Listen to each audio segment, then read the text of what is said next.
What is your relationship with yourself like? Are you accepting, kind and forgiving of yourself? Do you embrace both the good and bad parts of yourself? Because it's really easy to mistreat yourself and for that mistreatment to go unnoticed. I mean, I didn't realize I was making myself feel like that until I felt the relief of positivity and self-acceptance.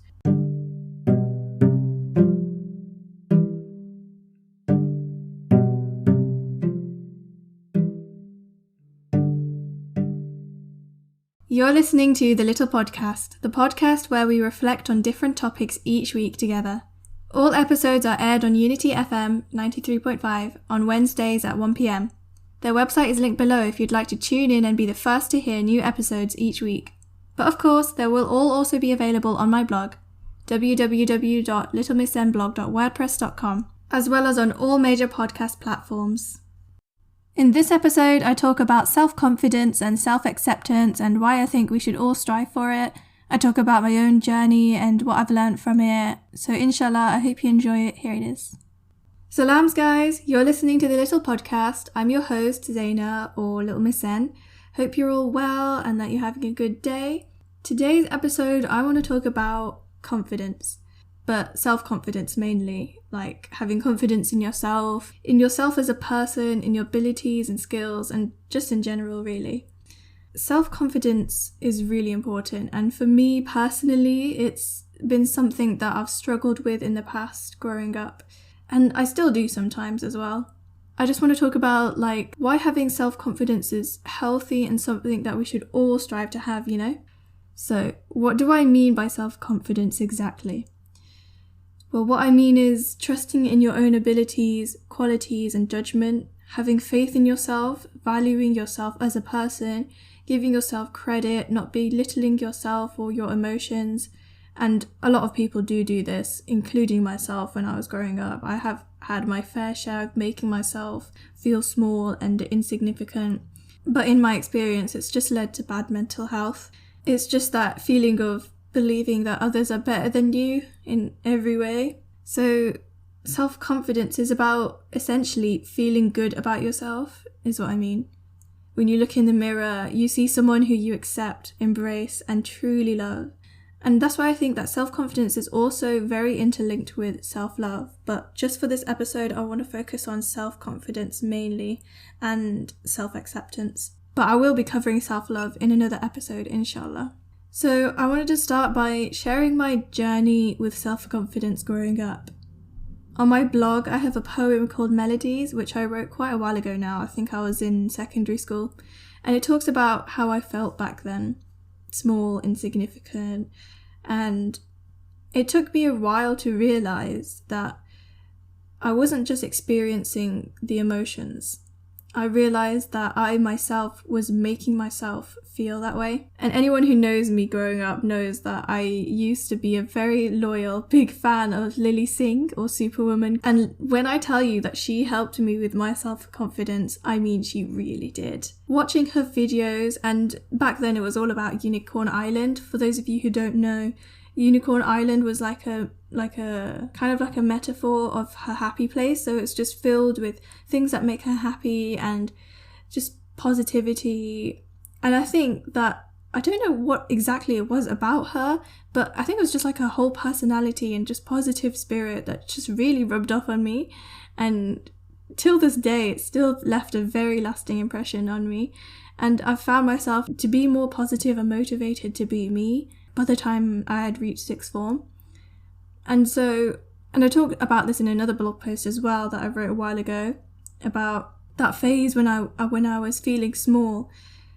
I really made myself feel horrible, and to pick myself back up, having watched Lilly Singh and seeing how much positivity helped her, I decided to pick myself back up by trying to turn my negative thoughts into positive thoughts. And obviously I know that is a lot easier said than done. And at first, I did just think it was stupid. I couldn't, make it happen. I just felt like I was fooling myself and I was just faking it.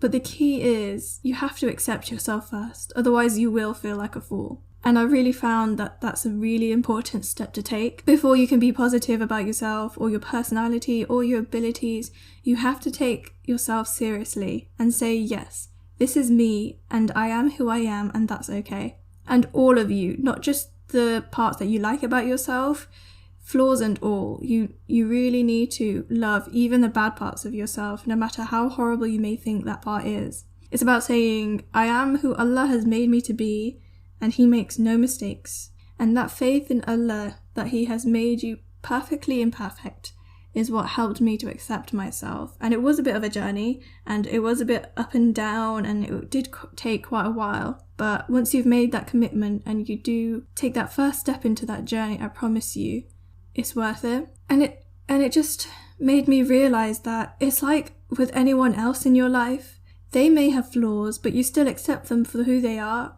Well, I hope anyway. And so why not yourself? You need to accept yourself, flaws and all as well, because you're just a person as well. Anyway, so yeah, once I accepted myself and became happy with who I was, that's when self-confidence began to rise.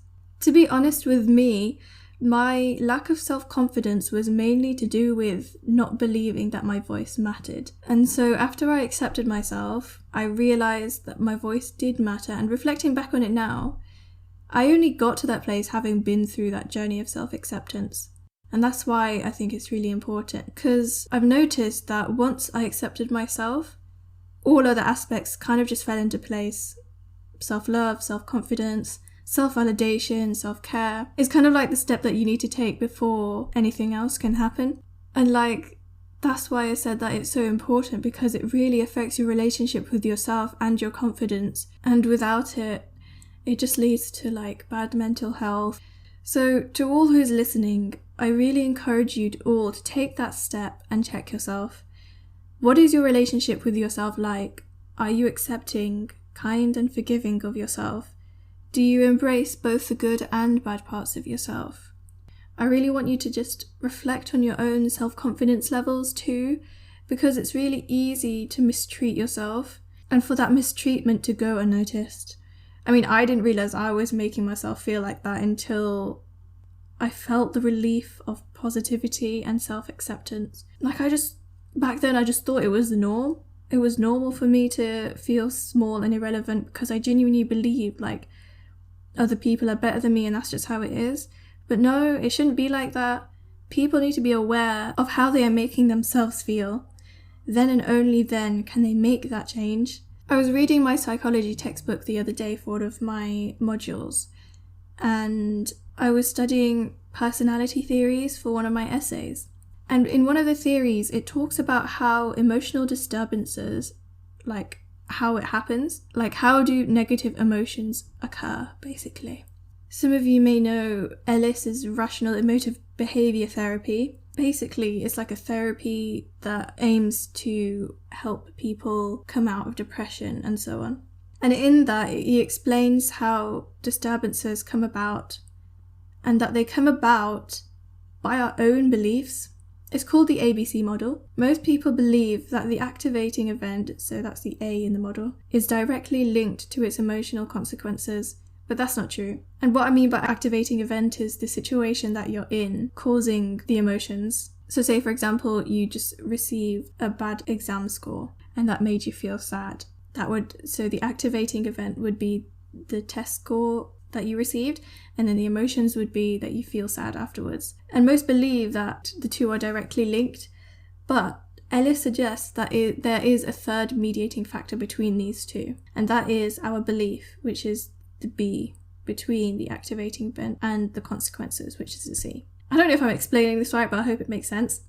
But yeah, this third factor comes in between the situation and the consequences, and it's our belief of the event. It's our own interpretation of what is happening, and that's what determines how we feel about the situation.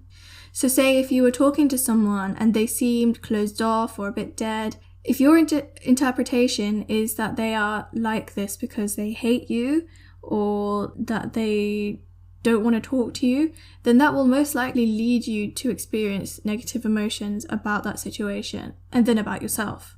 So you'd be like, oh, this person doesn't like me, they're being closed off, that makes me feel horrible because they don't want to be here, and then that will lead to you thinking, oh, I'm such a horrible person, nobody wants to hang out with me. But if you simply change your interpretation of that same situation to be, maybe that person was just having a bad day, or maybe they were going through something, maybe they were a bit distracted, maybe there was something on their mind that's nothing to do with you, then the emotions you experience about that same situation will be more positive and they won't affect how you feel about yourself. So in this situation, if someone's like being dead or they're not, really with it when they're with you, you won't be thinking, oh, it's because I'm a horrible person. You'll be thinking, maybe I need to be there for them. Maybe it's something that's going on in their life, that kind of thing. And instead of it leading to you saying, oh, you're a horrible person, it won't lead to any negative emotions about yourself. It will instead maybe even say, oh, I need to be a good friend, if that makes sense. And so overall, it will affect you less mentally. And so if we apply this to ourselves as a whole, then our mental health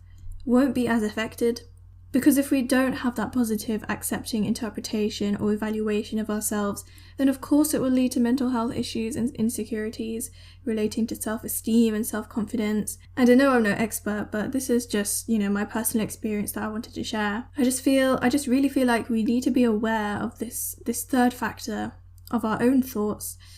We always talk about emotions as if we have no control over them, but in reality, we do to a certain extent. I say to a certain extent, but in this case of reflecting on oneself, we definitely do create our own emotional responses in our brain, and that is something that we can become aware of and control. So what I'm saying is, just become more aware of what you say to yourself in your head, because it really can have a big effect on how you are and how you feel about yourself. Really work on being your own best friend, as cheesy as that sounds, it's true. Too many people brush away their relationship with themselves because they either are not aware of it or they think it's not really important. But I'm here to tell you that it really is. So I hope you found this useful, and inshallah may we all become kinder to ourselves and develop our own self-confidence. If you're struggling right now, know that you're not alone and there is a way out. May Allah subhanahu wa ta'ala make it easy for you to reach the other side and come out of it a more positive and self-accepting person, inshallah. And so my final thought that I want to leave with you guys today is, do you listen to yourself? I really want you guys to just reflect on that for a second. Do you listen to yourself? Do you take in what you say to yourself? How do you make yourself feel? Because if you don't listen to yourself, then I highly encourage you that you do start to. And just see where it takes you. So inshallah, that's all from me for today. Inshallah, I hope you found it useful. And I'll see you in the next one. Oh my gosh, guys, I'm so excited for the next episode. It's the first episode that I have with a guest. So inshallah, stay tuned because it's going to be a special one. And again, I'm sorry that this is kind of short compared to the rest of the episodes, but I promise from next week they'll be normal length. But inshallah, I hope you guys have a good rest of day and that you found this beneficial. Until next time, Assalamu alaikum.